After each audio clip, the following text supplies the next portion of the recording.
Sur ces images provenant d'une vidéo familiale, une petite fille de 9 ans cherche des œufs de Pâques. Elle s'appelle Émilie. Elle sautait partout, elle allait partout, elle était curieuse de tout. Elle parlait tout le temps. Elle voulait toujours tout savoir. Elle était tout le temps à se chamailler avec ses frères.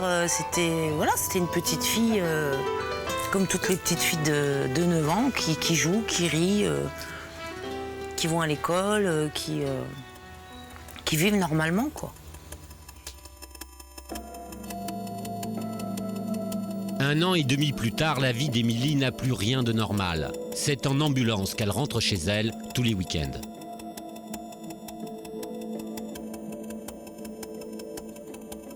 Aujourd'hui, Émilie est handicapée à 80%. Que lui est-il arrivé? À l'origine, tout commence par un simple mal de ventre le 16 juin 2007. J'ai pensé à un problème gastrique. J'ai pensé que ça passerait dans la nuit. Et en fait, le lendemain matin, elle avait encore plus mal. Donc ça m'a vraiment inquiétée. Et là, j'ai décidé de l'emmener à l'hôpital. Il est 15h. Émilie et sa mère Isabelle arrivent aux urgences. La petite fille est immédiatement prise en charge par un médecin. Le diagnostic est clair, c'est une simple appendicite. L'opération est prévue le soir même. Elle comprend pas trop bien ce qui se passe, donc j'essaye de la rassurer. Je lui dis, tu sais, l'appendicite, c'est pas grave. Je lui dis, maman s'est fait opérer, tes frères aussi, ça s'est très bien passé, ça va pas durer longtemps. L'opération est un succès. Émilie est transférée dans le service de réanimation. Elle est placée sous la surveillance d'un infirmier anesthésiste. À minuit, le téléphone retentit. Et c'était l'hôpital. En me disant que ma fille avait fait un arrêt cardiaque, que c'était grave et qu'il fallait que je vienne tout de suite. Isabelle se rend immédiatement au chevet de sa fille. Elle est dans un état grave. Émilie a pu être réanimée, mais elle est toujours dans le coma. Et là, elle est...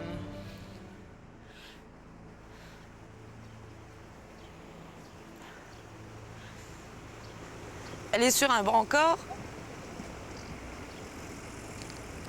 Elle est perfusée. Elle a le respirateur. Puis elle a les yeux fermés. Et puis...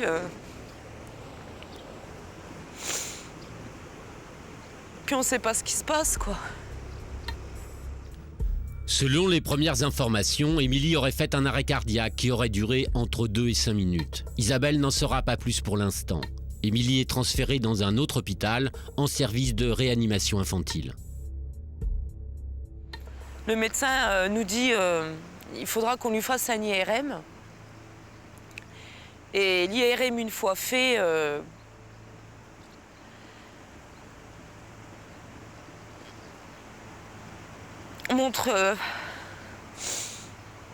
montre des séquelles irréversibles. Une semaine plus tard, le 24 juin 2007, Émilie sort enfin du coma.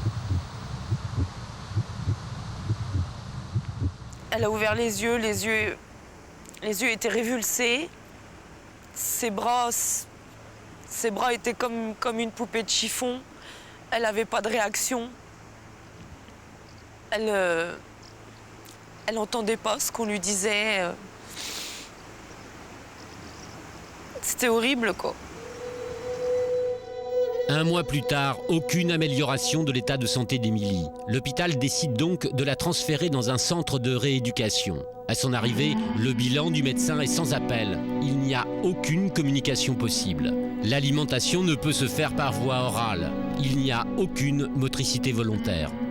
Aujourd'hui, Émilie est toujours dans cet établissement. Elle y réside 5 jours sur 7. Le centre est situé à 250 km du domicile d'Isabelle. Mais qu'importe, elle rend visite à sa fille 1 à 2 fois par semaine.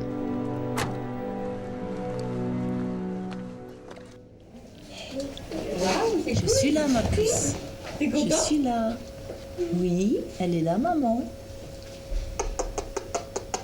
Je suis là. Petit bisou. Ah, hier, c'était marrant. C'était là, Valérie. Tu fais un sourire. T'as vu? Moi, quand je la vois comme ça, j'ai la rage, quoi. Parce que ça aurait pas dû être.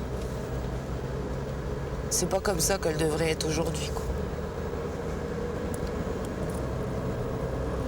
Venez voir dans quel état ils me l'ont mis, quoi. Mais c'est pas à eux que c'est arrivé, donc on s'en fout, quoi. Le 3 août 2007, Isabelle a porté plainte contre l'hôpital où sa fille a été opérée. Son objectif, faire la lumière sur ce drame. 3 jours après l'accident, premier élément de réponse avec le directeur de l'hôpital.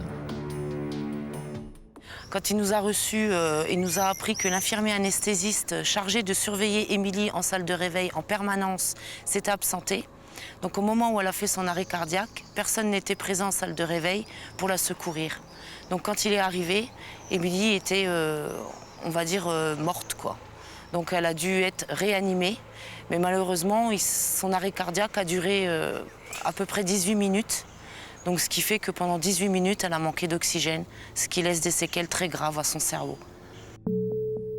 Ce serait donc l'infirmier anesthésiste le responsable. Une hypothèse confirmée par les inspecteurs de santé.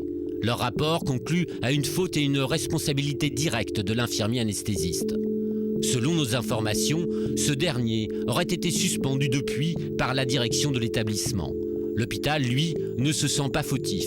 Dans ce courrier daté du 14 décembre 2007, le directeur rejette toute responsabilité du centre hospitalier dans cette affaire. Je le vis très mal, puisque d'accord qu'il y a eu faute, d'accord qu'il y a un responsable, mais l'hôpital devrait être là et puis devrait répondre des actes de ses employés. Et là, à l'heure actuelle, personne ne répond des actes qui ont été commis, quoi. Monsieur le maire, qui est aussi président du conseil d'administration de l'hôpital, aurait été alerté par la situation de la petite Émilie. Il aurait alors demandé à son directeur de cabinet de recevoir Isabelle. Il m'a dit qu'il reprendrait le dossier en main, qu'il s'en occuperait, qu'il verrait ce qu'il pouvait faire, et puis qu'il verrait avec l'hôpital pour que je puisse bénéficier d'une provision, quoi. Selon Isabelle, l'hôpital aurait transmis le dossier à son assureur. Toujours selon elle, la direction attendrait désormais le résultat de l'expertise médicale pour payer. Celle-ci a été ordonnée le 15 avril 2008. Elle devrait être rendue 3 mois plus tard, mais rien n'est moins sûr. En fait, l'expert devrait rendre son rapport normalement pour le 18 juillet. On est quand même fin juin. Il ne nous a toujours pas contactés. Émilie n'a toujours pas été expertisée. Donc ça va prendre encore du temps. Et du temps, malheureusement, on ne peut pas, quoi. C'est encore trop long pour nous d'attendre. Que c'est que t'as été traîné? Hein? Que c'est que t'as été? T'as été traîné avec les copines? Ouais. Depuis 1 an, Isabelle assume donc seule financièrement le handicap de sa fille. Sans argent, la maison n'a pas pu être aménagée en conséquence pour Émilie. Sa chambre et la salle de bain se trouvent au premier étage. On va faire la douche. Hop là. Oui. Ça va faire du bien. Ça va faire du bien, une bonne douche. Hop là. C'est pas trop dur de devoir la porter quand même? Si. Parce qu'elle fait quand même 30 kilos passés. Donc ça veut dire que plus les mois passeront et plus elle en prendra du poids. Donc au fur et à mesure du temps, c'est lourd. C'est lourd. Il n'y a pas d'autre solution? Non. Pour l'instant, tant qu'on est comme ça, non, il n'y a pas d'autre solution, quoi. Donc il faut bien que je la lave. Je peux pas rester sans la laver. Depuis l'accident d'Émilie, Isabelle a arrêté de travailler. Elle touche aujourd'hui 1 750 € d'allocation pour elle et ses 3 enfants. L'aménagement de la maison au handicap de sa fille coûterait entre 20 et 30 000 €. Une somme qu'Isabelle est dans l'incapacité de payer. Eh bien en fait, voilà, ça va être l'entrée de la chambre d'Émilie est censée être ici. Voilà, donc en fait on va faire une ouverture là. Et ça permettra de rentrer dans sa chambre, de pouvoir la sortir, d'amener carrément son lit dans le salon pour qu'elle puisse partager les moments conviviaux avec nous, style regarder la télé ou manger, mais voilà, on peut pas. Donc résultat, elle est toute seule là-haut, nous on est en bas. Je peux pas être à la cuisine et puis être en même temps en haut, donc c'est pas vivable, quoi. C'est pas normal. Sans indemnisation, pas de véhicule adapté non plus. Voilà. Hop. Va se promener, Émilie. Allez.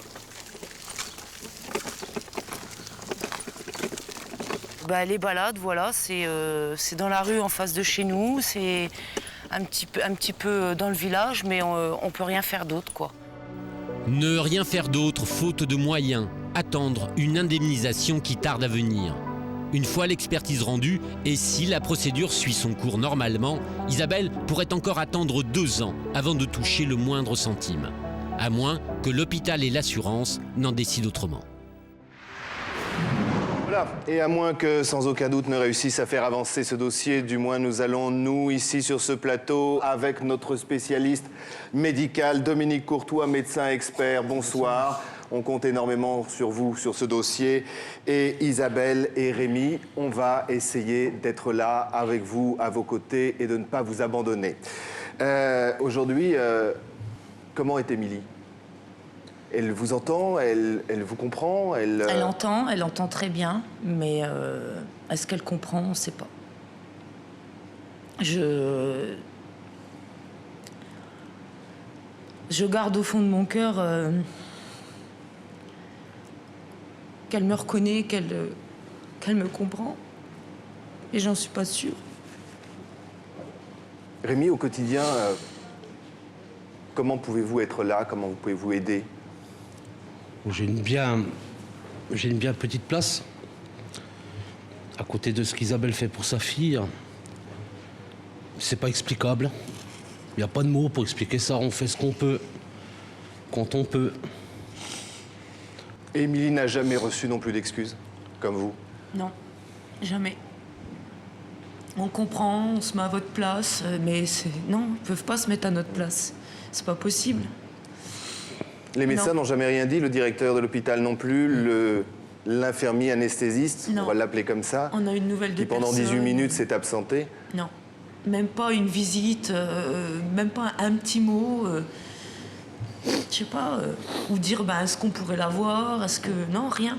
Personne n'a été voir ma fille depuis, quoi. Même pas une aide ? Même pas. Alors que tout le monde sait que vous êtes dans la détresse, que vous avez abandonné votre travail pour pouvoir aider Émilie, et personne, même l'administration, ne sait pas, même l'hôpital, ne s'est pas proposé ? Non. Eh bien, écoutez, on ne va pas vous abandonner, on va essayer de faire avancer pour vous, bien évidemment, pour Émilie surtout. Docteur Courtois, il y a quand même une erreur médicale, et là, il n'y a même pas un mot d'excuse, il n'y a pas un pardon.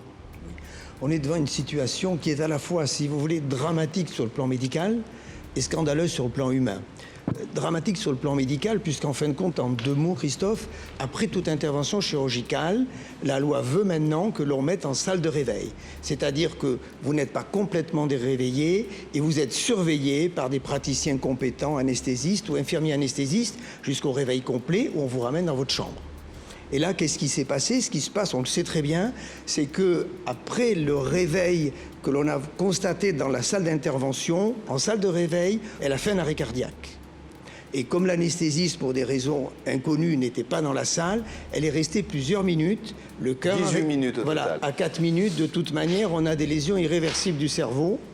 Pourquoi ? Parce que le cœur s'arrête, et donc le sang qui amène l'oxygène qu'il prend dans les poumons ne va plus au cerveau, et les cellules du cerveau meurent. Et ce qui est scandaleux, et je le dis chaque fois, c'est qu'on a en face de nous une administration et une assurance qui sait qu'elle va payer, qui devra payer, et qui utilise tous les arguments pour attendre avant de payer.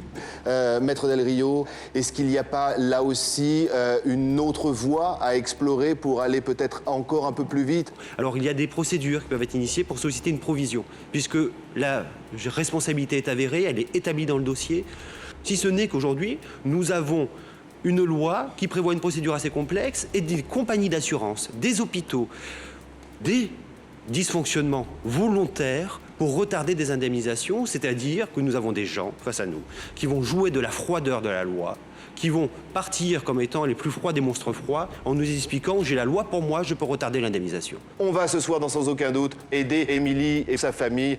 On va s'en occuper, on va essayer, encore une fois, de trouver une solution. Dans cette douloureuse affaire, la responsabilité de l'infirmière anesthésiste est avérée, et par procuration, celle de l'hôpital également. Mais pour son directeur, l'établissement n'est pas en cause, et l'assurance tarde à dédommager les parents d'Émilie. Pourtant, pour cette petite fille, le temps presse. Alors pourquoi un tel refus face à l'évidence ? Pour répondre, le directeur de l'hôpital, en personne. Allô ? Bonsoir, je me présente Christophe Moulin. On vous appelle au sujet de la petite Émilie, 9 ans. Vous vous souvenez certainement de ce cas, bien évidemment. Oui. Je voulais simplement ce soir que vous répondiez au docteur Courtois qui a quelques questions à vous poser. Oui, on aurait aimé un petit peu avoir votre sentiment et puis savoir aussi ce que vous avez fait depuis pour essayer de faire avancer ce dossier. Il faut savoir qu'il y a 2 procédures qui sont engagées. Hein. Oui. Il y a une procédure pénale qui est en cours. D'ailleurs, je ne sais pas où on en est, d'une part, puis sachant qu'il s'agit d'une procédure pénale, je n'ai pas accès au dossier, comme vous savez. Et puis, il y a une procédure au tribunal administratif. Monsieur Christophe Moulin, comprends le drame. Hein. s'il vous plaît, si vous comprenez le drame, est-ce que vous avez... Monsieur, s'il vous plaît, est-ce que vous avez des enfants? Bien sûr. Vous avez des enfants. Est-ce que vous savez ce qu'est une petite fille de 9 ans dont la vie bascule en 18 minutes dans un hôpital qui est le vôtre, dont vous avez la responsabilité? Cette famille réclame tout simplement 30 40 000 euros pour le moment de provision, tout simplement pour équiper sa maison.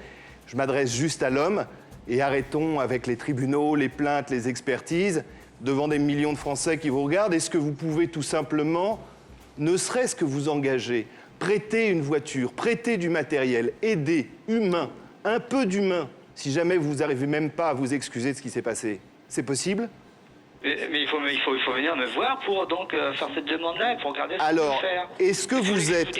Voilà, moi je suis prêt, sachant que je suis un humain, vous l'avez dit, hein, je comprends, c'est une affaire dramatique. Nous, on est prêts au niveau de l'hôpital de faire les démarches que l'on peut faire, que la famille vienne me voir avec une liste et je regarderai ce que l'on peut mettre à disposition au niveau matériel. Alors, s'il vous plaît, juste Voilà. Isabelle. Alors, si votre porte, elle est ouverte, je peux savoir pourquoi la mairie vous a contacté et que j'ai pas eu de vos nouvelles? Ni de vous, ni de la mairie, après? Bah écoutez, la mairie m'a demandé un certain nombre d'informations, vous m'avez pas contacté, je regrette. Ah, parce que c'est encore en plus à moi de me déplacer. C'est dans votre hôpital que ma fille ressort Isabelle, handicapée à vie. S'il vous plaît. Et c'est encore à moi de me Madame, vous avez fait une démarche Isabelle. de versement d'une provision, d'une somme d'argent que je ne peux pas verser. Isabelle, Parce qu'il y a des procédures. Isabelle, Maintenant, aujourd'hui, vous me saisissez d'une demande qui est différente. C'est le docteur Courtois qui vous reprend un petit peu deux choses. D'abord, moi, je vous remercie parce que c'est pas évident de nous parler sur un plateau. C'est pas toujours le cas. Donc, je vous remercie. Deuxièmement, ça aurait quand même été bien que vous reconnaissiez qu'il y a une faute et que vous présentiez vos excuses. Personne ne l'a fait jusqu'à aujourd'hui. Ça serait bien que vous le fassiez parce que ça coûte rien, ça, ni à l'hôpital, ni à vous. Si vous voulez, moi je suis peiné de ce qui s'est passé. Maintenant, moi je ne peux pas me mettre à la place d'un agent qui était complètement défaillant. Mais vous, Il fallait que je vous dise. Dans quelques instants, la suite de cette terrible histoire. Face au désespoir de Rémi et Isabelle, nous tenterons de joindre les différents acteurs de ce drame. Mais une fois encore, nous allons nous heurter à un mur d'indifférence. On essaye de parler du côté humain, s'il vous plaît, madame. Humain. Non, je ne vous ferai pas d'autres réponses, monsieur. Je suis désolée, non, je ne vous ferai pas d'autres réponses. Mais c'est une attitude de lâche. Parviendrons-nous à susciter chez nos interlocuteurs un soupçon d'humanité? Prendront-ils enfin leurs responsabilités? Tout le monde se cache derrière les avocats. Et ça, il y en a marre, quoi. Parce que nous, en attendant, on est au milieu des avocats et on fait quoi? On attend. Tout le monde se renvoie la balle et ma fille dans tout ça. Vous découvrirez ensuite l'incroyable histoire de Mylène. Elle a hérité de son père de 130 000 euros. Mais sa propre mère a tout dépensé au casino. Elle m'a trahi, elle m'a volé ce qui me restait de mon père, elle m'a volé mes rêves. C'est un coup de couteau planté dans le dos. Et le pire, c'est que cette femme n'en serait pas à son coup d'essai. Quand est-ce qu'elle va s'arrêter? Elle fait ça à sa fille, à son mari, maintenant à moi, et après, ça va être qui? D'un côté, une enfant trahie par sa mère, de l'autre, une mère qui se bat pour sa fille. Deux histoires exceptionnelles à suivre dans un instant.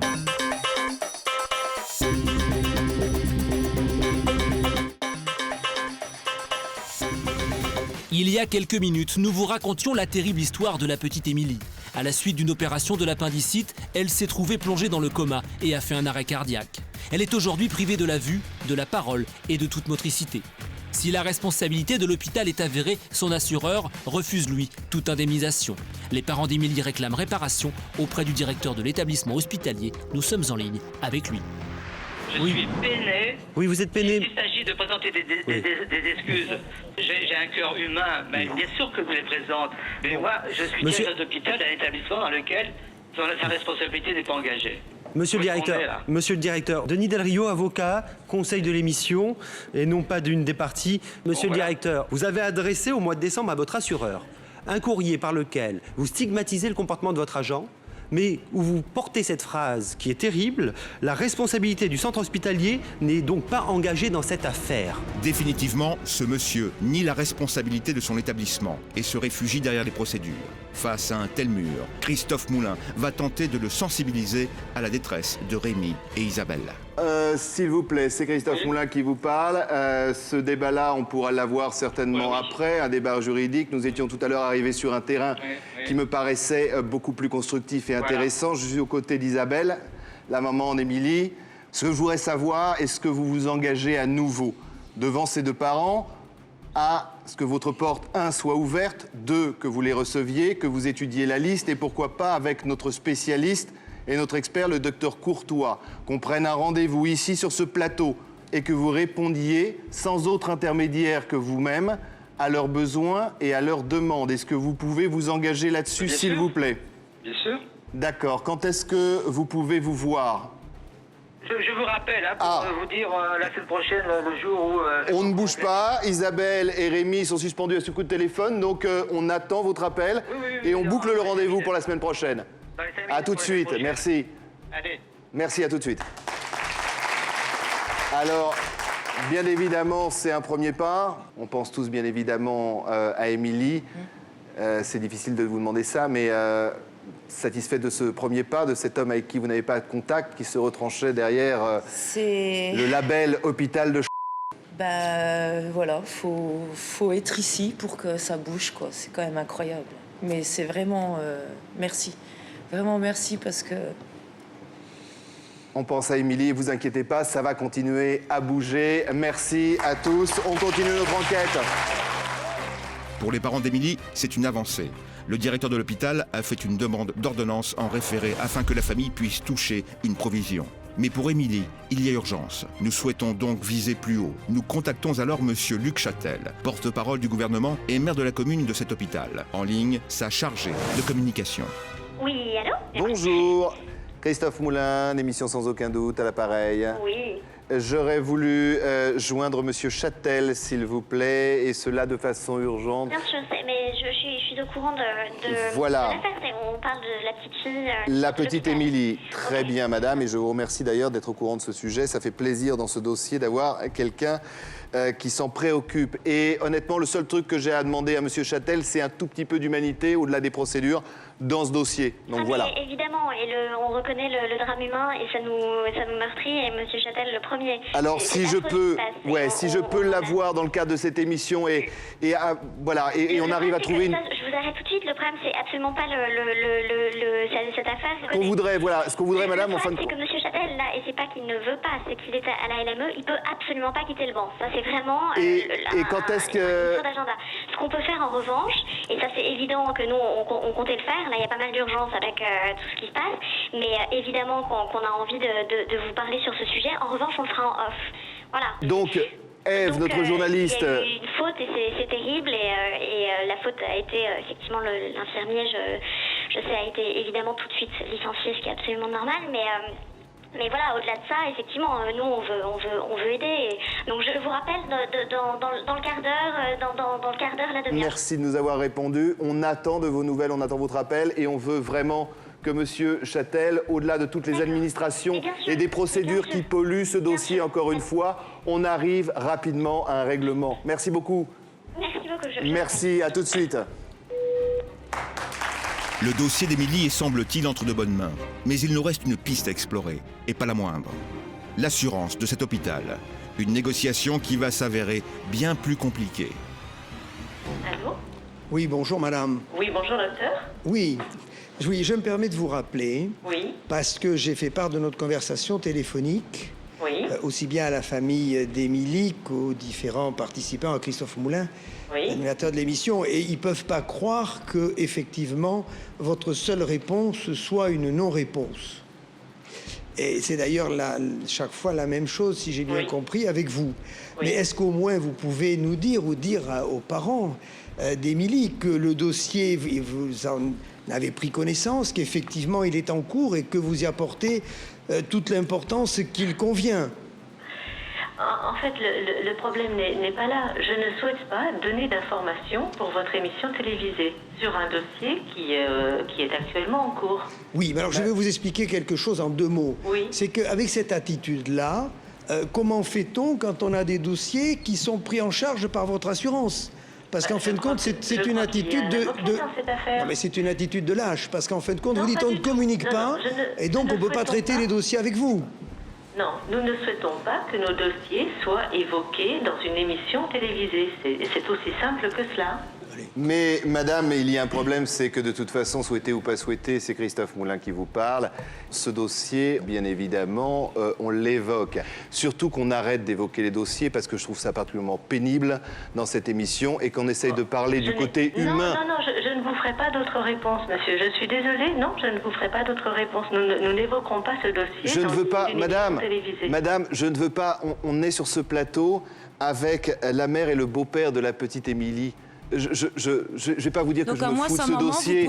Je voudrais simplement qu'on essaie de savoir si on peut avancer, qu'on essaie de savoir si ces personnes vont pouvoir élever leur petite fille de 9 ans. Nous avons tous les deux des avocats respectifs dans cette affaire qui ont en charge la gestion de ce dossier et qui communiquent entre eux, qui se transmettent les informations qui conviennent sur ce dossier. Excusez-moi, madame, je suis la maman d'Émilie. Excusez-moi.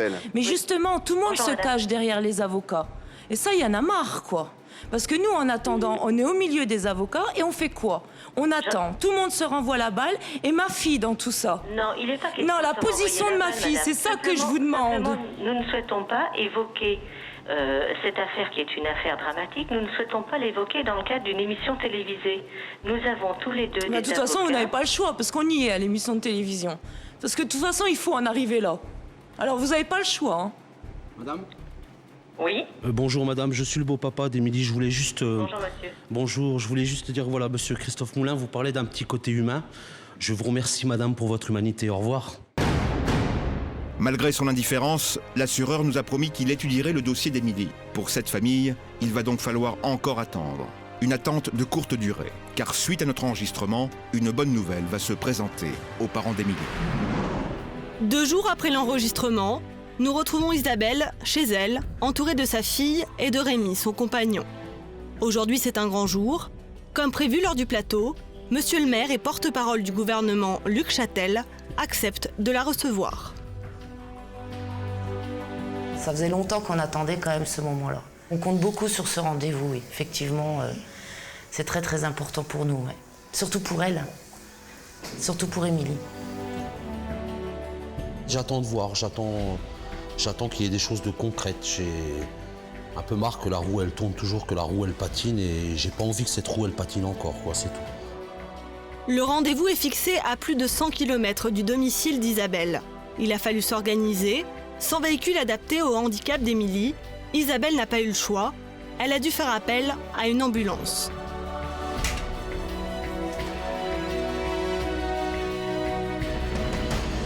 C'est sûr que si on avait un véhicule avec une rampe, on la monte dans le véhicule directement, Émilie dans le fauteuil, et voilà, il n'y a pas de souci, quoi. Elle est bloquée et hop, on peut partir. Alors que là, faut la lever, la mettre sur le brancard, il faut charger le fauteuil. C'est tout un chambardement, oui, tout à fait.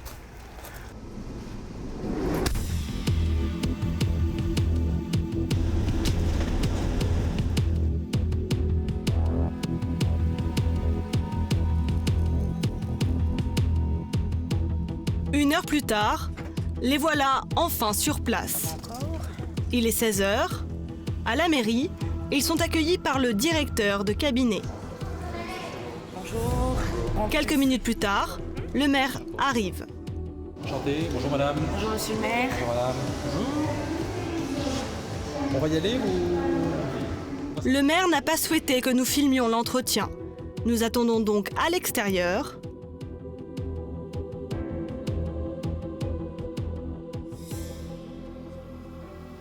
Une heure plus tard, nous retrouvons Isabelle.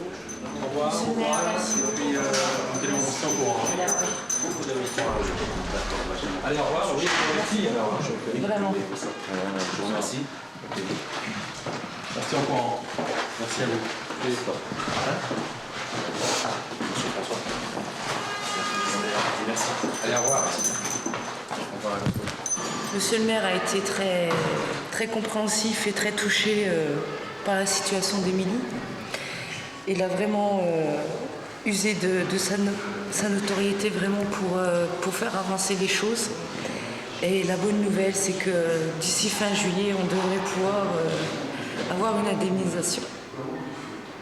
Et ça, c'était inespéré, quoi. Grâce à l'intervention de Luc Châtel, une provision de 30 000 € a été débloquée par l'assurance de l'hôpital. Elle a été versée le 16 septembre 2008.